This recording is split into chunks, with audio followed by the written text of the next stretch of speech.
Hello everyone and welcome, Root Beer here, and today I thought we'd start off a new series of videos where we look at the Canadian Intermediate Mathematics Contest. It's a relatively new contest. It started in 2011, and the 2011 paper is the one that we'll be doing in this particular sequence of question videos. So, being so relatively new, in terms of talking just about math contests, I actually never wrote this paper. I have marked it, but I've never written it. But it's very similar to another well-known Canadian paper called the Open paper, the Canadian Open Mathematics Contest.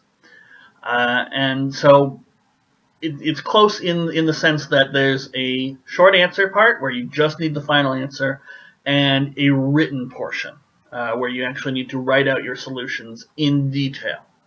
So we'll be going through our solutions in detail anyway, but we'll take special care for the questions in Part B that require justification and correct reasoning for full marks. Okay? So as I said, we'll be doing the Canadian Intermediate Mathematics Contest. There's also a Canadian Senior Mathematics Contest. We'll do that in a separate series of videos. The CIMC, as it's known, is based off the grade 9, grade 10 curriculum, mathematics curriculum, and so the questions very much have their foundation in grade 9, grade 10 math, with, of course, problem-solving flair added in.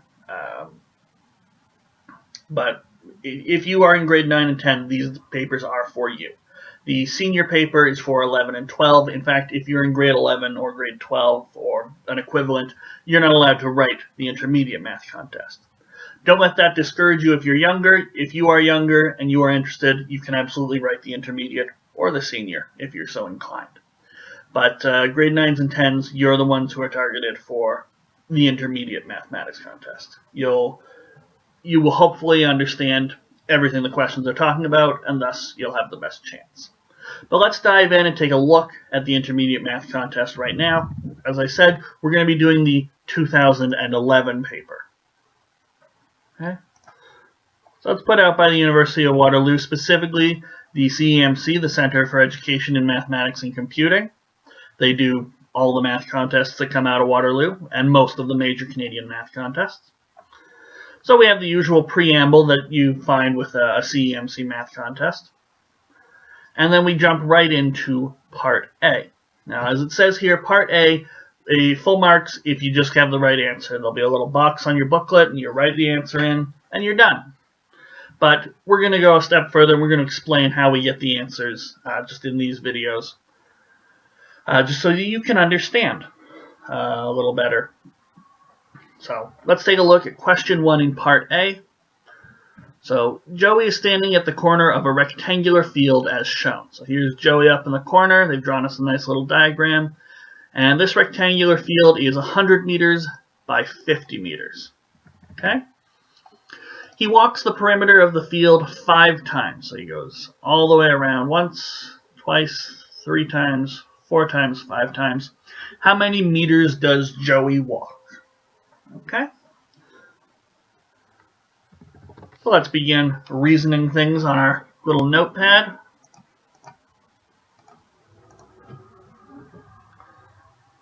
So we might draw down the rectangle as best we can.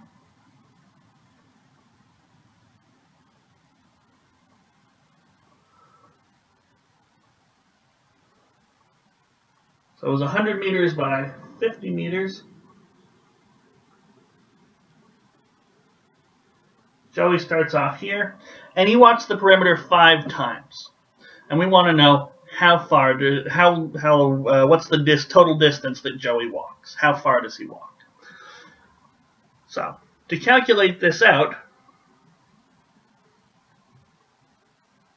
so he walks the perimeter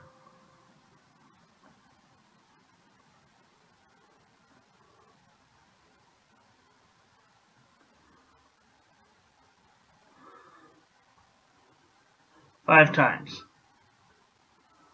So the total distance he walks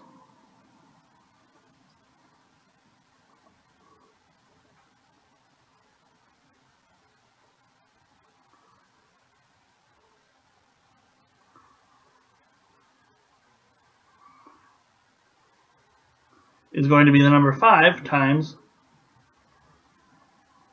the, I guess, length of the perimeter.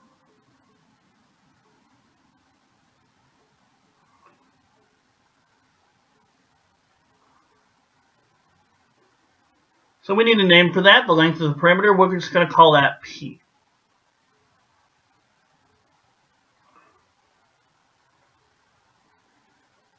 We want 5 times P. Okay? So if we could just figure out one trip around this whole field, one length of the perimeter, we multiply it by 5, we'll get the final answer. We'll get the total distance that Joey walks. Okay. Now the perimeter of a rectangle, there's a couple ways to calculate it, or at least a couple ways to write out the formula, but it's twice the length plus the width. Okay, another way to see that is, what's this distance over here? That's 50 meters. And this distance down here, that's 100 meters. Well, we could just say it's 50 plus 100 plus 50 plus 100. Or we could just say, well, there's two 50s, there's two 100s, so 50 plus 100 times 2. There's a bunch of different ways you could work this out. I prefer this formula. You might have thought of another one as you attempted this contest. And that is oh so important. You shouldn't just be watching these videos. You should be sitting down and trying these contests ahead of time. You can actually find these contests at the CEMC website. Just search CEMC on Google or your favorite search engine. And you can go to their past contests and you can look up these previous contests. Try them before I show you how to do them. You'll learn so much more if you try it ahead of time. That way you understand what the question's asking for, you have tried it, you understand where your limits are, and I can fill in the gaps and show you new techniques or different ways of thinking about things. You really, really need to try this ahead of time. You learn so much more by doing rather than just watching. Okay? But you go, you try the contest questions, you come back here, and I'll get you sorted on the parts that you just couldn't get your head around. That's okay. It happens to everyone. There are still math contests that I can't do. So, as I said, try it ahead of time, and then you will understand why I'm doing the steps that I'm doing. You might say, oh, I didn't think of trying that. Next time on a contest, I'll try that. Okay. So we have 50 meters plus 100 meters. It's 150 meters. 2 times that. Going to be 300 meters. 2 times 150. Calculators are permitted on this contest, so don't be afraid to use a calculator, but just check to make sure the calculator's answer makes sense. So 300 meters, that's the distance of the total perimeter. We want 5 times the perimeter.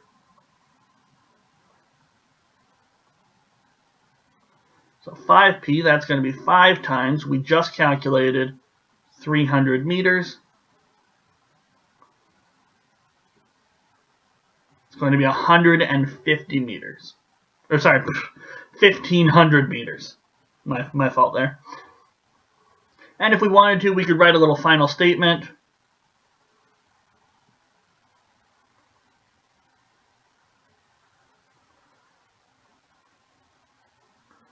Joey walks a total of 150 meters. But, as this is a Part A question, we just need full marks for the final answer. We didn't need to write any of this out. We did, and it's always a good idea to show your reasoning because you can get part marks if you're wrong. If you mishit a button on the calculator, got the wrong final answer, explaining your reasoning will give you part marks. But if you just wanted it a final answer, you would put 150 meters, or sorry, 1,500 meters in the box, and we'd be done. Okay? And that concludes question 1 in part A. Okay, we just go back and we double check. How many meters does Joey walk? He walks a total of 1,500 meters. And that's all the question asked us for. Make sure you always read the full question and answer every question that they're asking. And that's part A on the 2011 CIMC, the Intermediate Math Contest. We'll go through part 2 in the next video and continue on throughout the rest of this contest in this series of question videos. So thank you so much for watching, and I hope you'll join me as we continue this contest and the future CIMCs, and we'll get around to doing the senior contest in other videos. But I think it's a great first start. Join me for the next video, and thank you guys. I'll see you all in a little while.